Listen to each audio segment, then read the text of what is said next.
놈이 시냅스의 통합에 대해서 이야기를 하겠습니다. 신경경로, 뉴로 패스웨이입니다.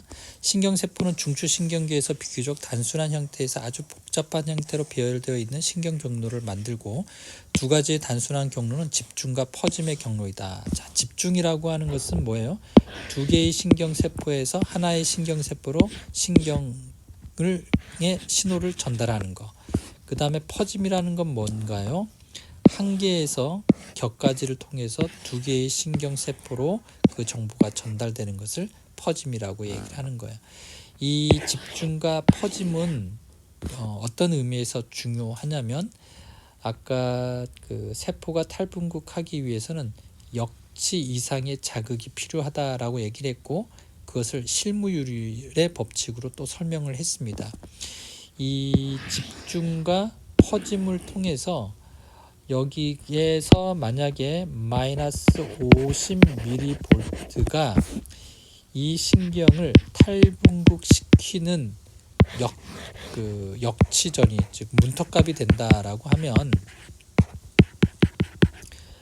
얘를 탈분국시키기 위해서 여기에서 25mV, 여기에서 22mV가 이렇게 전달이 되면 이 신경세포가 탈분국이 되겠죠. 자, 이런 관점에서 집중과 퍼짐이 중요하다라고 하는 겁니다. 자, 시냅스의 통합입니다. 아까 얘기했던 그런 내용인데요. 흥분성 시냅스, 주로 나트륨과 칼슘 통로의 투과성을 높이는 경우이고, 억제성 시냅스는 칼슘과 클로라이드의 통로의 투과성을 높이는 경우인데, 요건 여러분들이 말이 어려우니까 알 필요는 없을 것 같아요.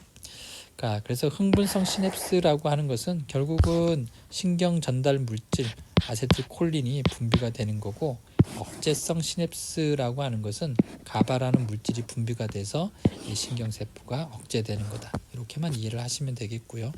여기서 중요한 건 이제 가중이라고 하는 겁니다. 썸메이션. 가중이라고 하는 것은 합치는 것, 더하기를 얘기하는 거죠.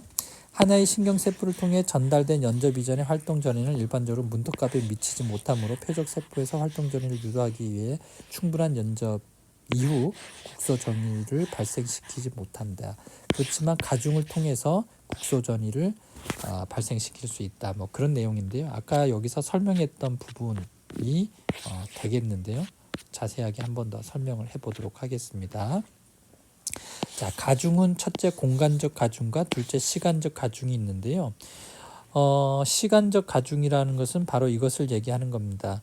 한 번의 자극이 들어왔죠. 여기는 뭐냐면 역치 이상의 자극, 즉 문턱값이 되겠습니다. 신경세포를 예를 들면 마이너스 50mV가 되는 거고요.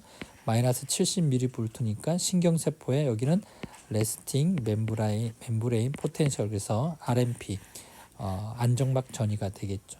맨 처음에 자극을 띄엄띄엄 줬어요. 그랬더니 탈분국됐다가 재분국되고 가분국되고 다시 안정막 전이로, 다시 자극을 주니까 탈분국됐다가 재분국되고 가분국되고 다시 안정막 전이로, 즉 뭐예요? 이건 상대적 불응기가 되는 겁니다. 상대적 불응기를 통해서 하나의 자극 이후에 또 다른 자극을 주니까 활동 전이가 발생이 되는 겁니다. 자, 이런 상태에서 A의 사이가 좀 더 가까워졌죠. 즉 인터벌을 좀 더 빨리 했다라는 거예요. 그래서 자극을 주었더니 활동 전이가 나타났다가 재분국이 되려고 하는 그 순간에 자극을 주니까 재분국이 되는 순간에 다시 활동 전이가 다시 만들어지는 거예요. 그래서 첫 번째 활동 전이와 두 번째 활동 전이가 가중이 되어서 더 큰 활동 전이가 만들어지게 된 겁니다. 자, 요게 이제 상대적 개념입니다. 죄송합니다. 요거는 일반적인 거고, 요게 이제 상대적 불응기의 개념이 되겠죠.